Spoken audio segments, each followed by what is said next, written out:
Too big, just sit on it, the rancher said calmly, right before she realized what was under her. Jeb Callahan had worked the high plains long enough to know that trouble never arrived shouting. It arrived quietly, like the moment he found a young Apache woman collapsed near his horse corral. Her breathing, shallow, and her dress, soft, buckskin with short fringes, torn as if she had run through thorns and thickets for miles. Jeb lifted her gently, carried her into his cabin, and waited by her side as she woke with panic flashing in her dark eyes, the kind of panic that came from being chased. She tried to push herself up, murmuring in Apache, struggling to escape, but Jeb held his palms open and nodded slowly, showing he meant no harm. She told him her name was Naya, and though her voice trembled, she explained in pieces that a group of outlaws had raided her people's temporary camp, taking everything they could carry, including something sacred. Jeb didn't ask what it was. He could see enough fear behind her words to know it mattered. He gave her water, a piece of bread, and a blanket, but Naya refused to stay inside. She kept glancing toward the fields, toward the distant country beyond the ranch fences, as though shadows still chased her across the grass. When she finally gathered enough strength to walk, she moved outside with Jeb following close, not wanting her to collapse again. She wandered near the hay bales and barn, touching things cautiously, taking in this strange, quiet place where she had awakened. Jeb tried to keep things calm, but Naya had a fierce spirit. Her small frame carried the weight of someone who had survived too much in one night. She stepped onto a low cart near a haystack to look around, and as she did, she misstepped, losing her balance and falling backward onto Jeb, who stumbled and dropped onto a stack of hay, landing seated while she ended up on his lap, stunned. Naya froze, her breath catching, and Jeb didn't move, afraid she might jump up and collapse again. "Easy," he muttered, keeping his hands down so she wouldn't think he was trying to restrain her. She shifted, trying to stand, but her knee pressed onto the small wooden box Jeb had forgotten he'd set behind him earlier. The moment she sat upright again, the box nudged upward beneath her, making her jerk in shock, her eyes widening and her mouth falling open, exactly like someone who had just realized they were sitting on something unexpected. Jeb, wincing because the box had slammed into his ribs, muttered through tight teeth, "It's just a box, just sit a second." But his voice strained with the pain burning across his side. Naya's surprise turned into alarm as she lifted herself enough to see the edge of the object she had unknowingly sat on, and she gasped, not because it was dangerous, but because she had been so tense already that even the smallest jolt felt like another attack coming. For a moment, her instinct said flee, but Jeb's pained expression stopped her. She could see he was hurting, not threatening her. She slid off him quickly, landing on the ground and bracing the hay bale with one hand. Jeb pressed a palm against his ribs, wincing again. "I ain't trying to scare you," he said. "I just need a second to breathe." She nodded once, then looked at the box again.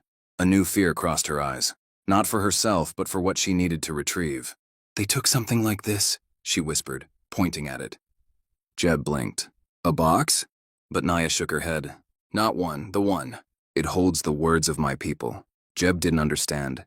Not fully, but he knew enough to recognize sacred things when people talked about them with that kind of trembling reverence. He stood slowly, ignoring the throbbing in his side, and said, "If someone stole something important to you, I can help." Naya didn't answer right away. She studied him carefully, weighing every small detail, the pain on his face, the rough calluses on his hands, the calm steadiness in his voice, even though her sudden fall had clearly hurt him. Slowly, she nodded. He motioned toward the horses grazing near the corral.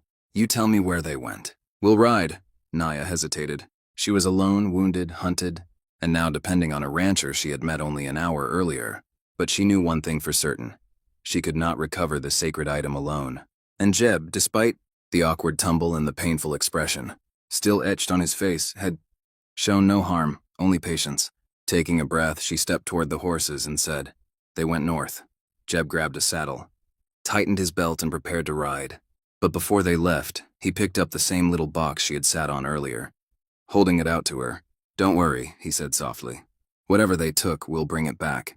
And, for the first time since she had awakened on his ranch, Naya allowed herself to hope.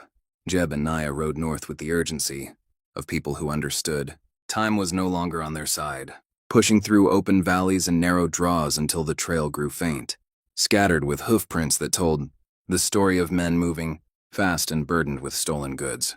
Naya held the reins tightly, sitting straight despite her exhaustion, her short buckskin dress brushing lightly against the saddle horn, her eyes searching the terrain with the quiet intensity of someone raised to read the land like a living map. Jeb watched her out of the corner of his eye, impressed by the way she seemed to sense direction without needing markers. And though the pain in his ribs from the hay bale mishap still throbbed, he kept his discomfort silent so she wouldn't worry. When the sun angled low, they spotted smoke rising from a grove of twisted pines, and Naya stiffened, whispering, "Them." Jeb nodded and guided his horse behind a ridge where they could look down into a crude outlaw camp. 3 men lounged around a fire, their saddlebags scattered around them, and among those bags sat a wooden chest, larger and older than any everyday item. Naya's breath caught when she saw it. Even from a distance, she recognized the carvings etched into its sides, symbols passed from generation to generation. Jeb studied the men, gauging their weapons and positions, then asked quietly, "You trust me?" She didn't hesitate. "Yes." That single word told Jeb everything he needed. He handed her his spare revolver, not because he expected her to use it recklessly, but because he respected her right to defend what was hers. They moved silently, slipping between rocks and brush until they were close enough to hear the outlaws arguing about who should get the biggest share from selling the stolen goods. As soon as one of them wandered off to check the horses, Jeb and Naya made their move. Jeb lunged from behind a log, grappling one man to the ground, while Naya darted toward the chest. But the third outlaw saw her and grabbed her arm, snarling something cruel as he yanked her backward. She twisted sharply, the same fierce reflex that had carried her out of danger before, and struck him square in the jaw with the revolver's grip. The man fell, stunned. Jeb finished wrestling down the first outlaw and spun toward the last one, who had drawn his pistol. Jeb lunged, taking a blow to the ribs that nearly dropped him again, the same tender spot from when Naya had fallen on him during the haystack mishap, but he pushed through it, knocking the gun away and pinning the man with sheer determination. Once the struggle ended and the men were tied, Naya knelt beside the sacred chest, pressing her hands against the carved surface as if greeting an old friend. She whispered something in Apache, a soft phrase Jeb didn't understand but felt the weight of nonetheless. When she opened the lid, she took out a single wrapped bundle, old papers, symbols drawn in ink made from plants her people had used for centuries. "These are stories," she murmured. "Stories written before I was born. They are all that is left of one family line." Jeb let his breath out slowly. "Then it's a good thing we found them." They loaded the chest and rode back toward the ranch, moving slower this time since both were bruised and tired, but neither dared stop until the ridge and fences of Jeb's home came into view. As they arrived, Naya dismounted and stood for a long moment beside the hay bale where the awkward tumble had happened earlier. She looked at Jeb with a faint, almost teasing spark in her eyes. "You said just sit on it," she said. Jeb rubbed the tender spot on his ribs, giving a half smile. "Didn't think it'd nearly break me." They shared a quiet laugh, light, easing the weight of everything that had happened. In that moment, Naya realized something unexpected. Safety was not only found among her people. Sometimes it appeared in unlikely places, in the form of a weary rancher with kind eyes and a pained grin. Jeb knew it too. He wasn't sure how long she would stay or what the future held, but he understood one thing clearly: he would ride with her again if she ever needed him.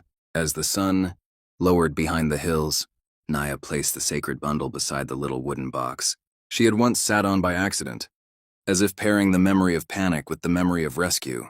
And for the first time since the raid, she felt something stronger than fear settling inside her. She felt home beginning to return.